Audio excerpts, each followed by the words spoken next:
অনেকে আছে লতি দেখলে নাকি শরীর চুলকায়। আমার তো শরীর চুলকায় না, আমার আর খেতে ইচ্ছা করে আর খেতে লোভ লাগে। আজকে লতি দিয়ে চিংড়ি মাছ রান্না করতেছে, সাথে হচ্ছে এটা হচ্ছে কুমড়া ভাজি, চাল কুমড়া ভাজি। এটা আপনার ভাইয়া খুবই পছন্দ করে, ওর জন্য মূলত চাল কুমড়া ভাজি করতেছে। আর এই তো কপাল খারাপ থাকলে যা হয়, আসলে মেলামাইনের জিনিস কিন্তু আমাদের স্বাস্থ্যসম্মত না, সবাই জানি, কিন্তু আসলে ভালো লাগার জন্য কিন্তু ব্যবহার করা। এই প্লেটটা দেখেন মাত্র গরম নুডলসটা ঝালছে, আর সাথে সাথে এই প্লেটে ফেটে গেছে, দেখে আমার খুব খারাপ লাগতেছে। এই প্লেটটা আমার অনেক পছন্দের ছিল, আর অনেক বছর ব্যবহার করলাম, প্রায় 2-3 বছর হবে যে আমি রেগুলার ব্যবহার করতেছিলাম। হাত থেকে অনেকবারই পড়ছে, কখনো ভাঙে নাই, আজকে হঠাৎ করে ভেঙে গেল। আর এই তো এই প্লেটের এই যে গোল গোল প্রিন্টটা আমার অনেক পছন্দের, আমি কিন্তু এখনও বাজারে গেলে এই প্রিন্ট খুঁজি, কিন্তু আসলে এভাবে পাই না। দেখি একটা অনেক দিন আগে একটা দোকান দেখে আসছিলাম, যদি পাই আমি আজকে যেয়ে নিয়ে আসবো। প্লেটটা ফাটার পর থেকে অনেক খারাপ লাগতেছে, ভাবতেছি যে না, মানে এই ফাটা প্লেটেই খাবো, যা হয় আর কি। এতে নুডলসটাকে একটু রমেন টাইপের করে একটু মানে সস দিয়ে একটু মাখাই নিলাম, ভালো লাগতেছে দেখতে। ডিম পোস্টটা দিব না, যেহেতু সকালবেলা নাস্তার সাথে ডিম খাওয়া হয়েছে, এখন আর ডিম খাবো না। এই ডিম নুডলসটা কীভাবেই খাবো।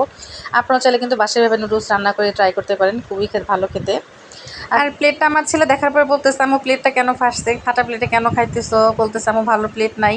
যাই হোক, আমাকে তো মানে কিছু বলে বুঝাইলাম যে বাবা এই প্লেটে এখন খাওয়া না। এই প্লেটটা ভাঙার পরে এতটুকু বুঝতে পারলাম, সত্যি পছন্দের জিনিস মানে খুবই অল্প সময় কাছে থাকে, বেশিক্ষণ ধরে রাখা যায় না।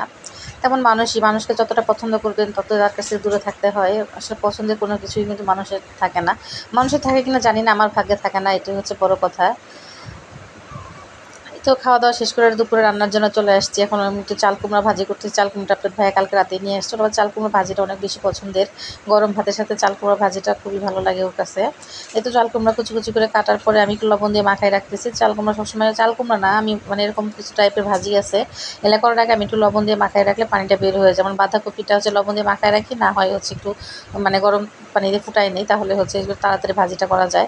আর এই তো চাল কুমড়া পানিগুলো ফেলে দিয়ে এখন আমি বসাই দিছি। পেঁয়াজ, কাঁচামরিচ, একটু হলুদ আর লবণ দিয়ে ভাজিটা এখন করবো। লবণটা পরিমাণ মতো দিয়ে দেবো, যেহেতু আগে লবণ দেওয়া হয়েছে, যেন মানে পরিমাণ মতো লবণ দিব। মানে ভাজতে ভাজতে অনেক অল্প হয়ে যায়, যেন পরিমাণটা বোঝাটা অনেক সময় কষ্ট হয়ে যায়। আমি খুব অল্প পরিমাণে লবণটা দিচ্ছি, যেন একটু বেশি না হয়। আর কাঁচামরিচটা একটু বেশি দিছি, কারণ একটু ঝালঝাট হলে ভালো লাগে।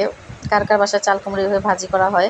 এটার সাথে যদি আমি চিংড়ি মাছ দিতাম, চিংড়ি মাছ দিলেও কিন্তু ভাজিটা অনেক ভালো লাগতো। আমি আসলে চিংড়ি মাছটা দিই নেই, আমি যেহেতু কচু লতি দিয়ে চিংড়ি মাছ রান্না করতেছি, ভাবলাম যে চাল কুমড়োটা আজকে এইভাবেই থাক, আর সাথে একটু ডাল রান্না করব। আমি যেদিন ঝোল ছাড়া তরকারি রান্না করি তার সাথে একটু ডাল করি, তাহলে একটু খেতে ভালো লাগে। তো মানে লতিটাকেও একদম ঝোল শুকাই ফেলবো, ঝোল রাখবো না। আর চাল কুমড়োটা যেহেতু ভাজি, তাই ভাবলাম যে সাথে একটু আমি ডাল রান্না করি, তাহলে একটু ভালোভাবে খাওয়া যাবে। লতি কার কার পছন্দ, আমার কিন্তু লতি অনেক পছন্দের। আমি আমার মানে লতির প্রতি একটা আলাদা দুর্বলতা কাজ করে। চিংড়ি মাছ, ইলিশ মাছ, এই দুইটা দিয়ে লতিটা আমি একটু বেশি পছন্দ করি। কালারটা কিন্তু খুব ভালো আসছে, তরকারি কালার ভালো হলে আমার কাছে মনে খেতে ভালো হবে, ভিডিওতেও ভালো দেখা যেতেছে। সবাই ভালো থাকবেন, সবাইকে আল্লাহ হাফেজ। সবাই আমার ভিডিওটা ফুল ভিডিও দেখবেন। আল্লাহ হাফেজ।